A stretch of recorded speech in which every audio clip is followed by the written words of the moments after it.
back to Learning How. Today, we're learning about Augusta Savage.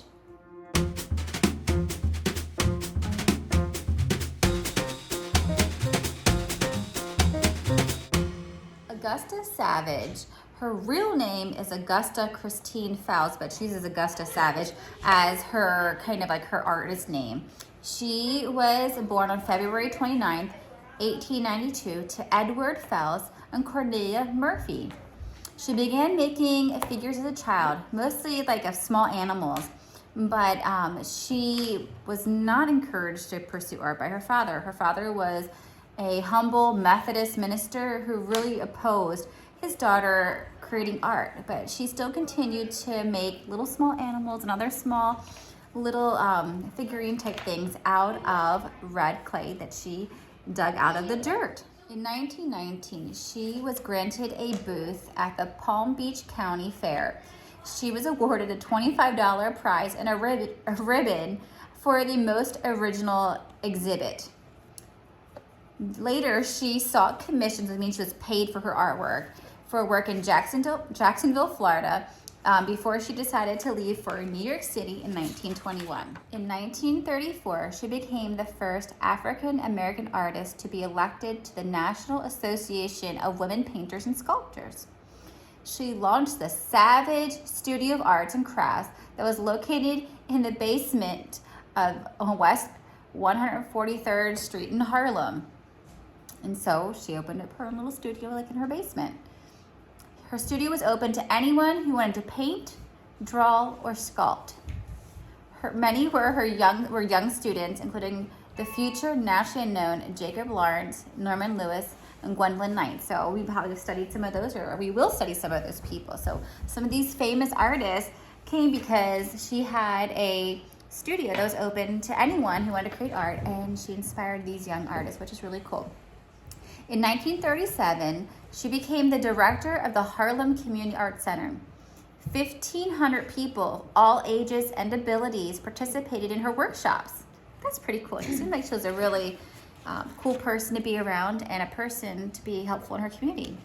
She's only one of four women and only one of two African Americans to receive a professional commission from the Board of Design to be included in the 1939 New York World's Fair.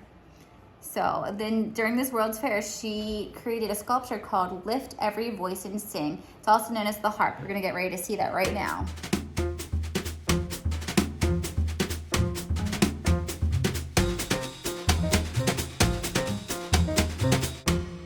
Well, Savage's sculpture reinvented the musical instrument, the harp. It featured 12 singing African American youths from gradual heights, so like from short to tall, and that represented the strings. And the harp's sounding board was transformed into an arm and a hand. So you can see that in the piece of artwork too. And in the front was a kneeling young man that he offered music in his hand. So he had some music in his hand. So this was her reinterpretation of the harp using these young men. And so this, though, was really interesting, which I thought was just like, this was like a really prized piece of artwork. And that was, oh, this is fabulous. It was the most photographed. It was the most popular. But she didn't have money to make this piece of sculpture in bronze. So remember, she made it out of plaster. And you know what happened? It was destroyed at the close of the fair because she couldn't afford to have it in bronze, and she obviously couldn't just cart this thing back with her. So she didn't have a place to put it. So it was destroyed. Crazy, isn't it?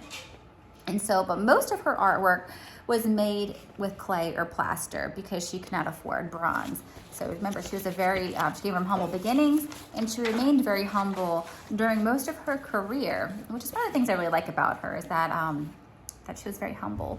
But it's really, I think it's also kind of sad for our behalf because we don't have we only have photographs of these pieces of work. We don't actually have them for us to see tangibly.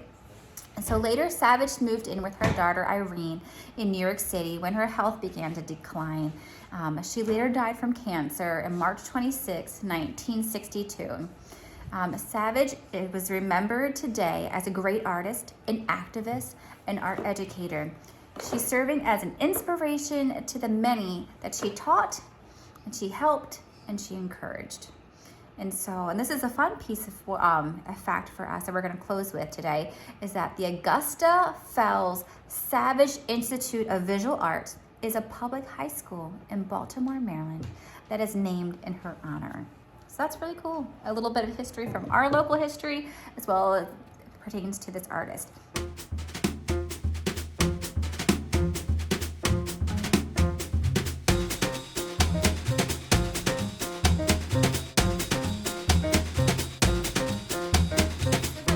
Today we're going to study the principal design of balance. Balance is the feeling of balance results when the elements of design are arranged symmetrically, which means they are equal on both sides, or asymmetrically, which means they're not equal on both sides, but to create the impression of equality in weight or importance. So maybe something like we learned in the harp, how one side is, it's larger, it's getting larger, and then, it's smaller, but then there's a little boy here. So kind of this little boy balances it out. So, I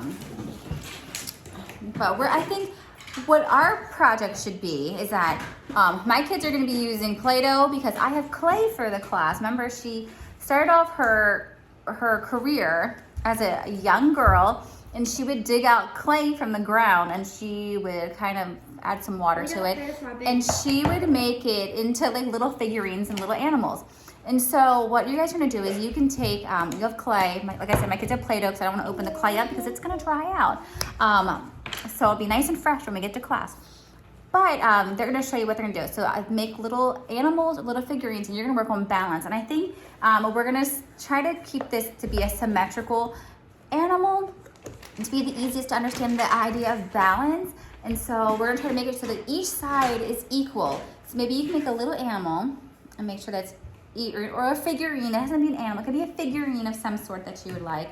And then try to make it have a balance on both sides. So maybe it's shaped the same on both sides. Because I think the other part where they're talking about balance can be asymmetrical, but in like theory, it has to be, the smaller side is the more important side. And so I think it's a little much. So I just wanted to tell you that just so that you know it for the future in your art career. But I think for this project, let's try to keep it a little simple. We'll make it symmetrical, which means it's the same on both sides. We took our Play-Doh out of our bin. We have a Play-Doh bin, and we did. We had to dig out some Play-Doh from our Play-Doh bin. And we not out of the ground. Wait, we didn't dig it out of the ground. Although, I'm pretty sure they would not complain if they had to dig out mud from the ground. They do. They have a big dirt mud hole. It's full of clay. It's full of clay.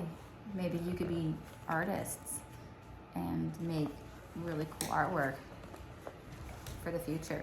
Because eventually they You're gonna use these little sticks that we have for the class, and you can use it to help sculpt. It has little pointy sides. You can use it to dig out little crevices if you want, but you can use it to help create your sculpture.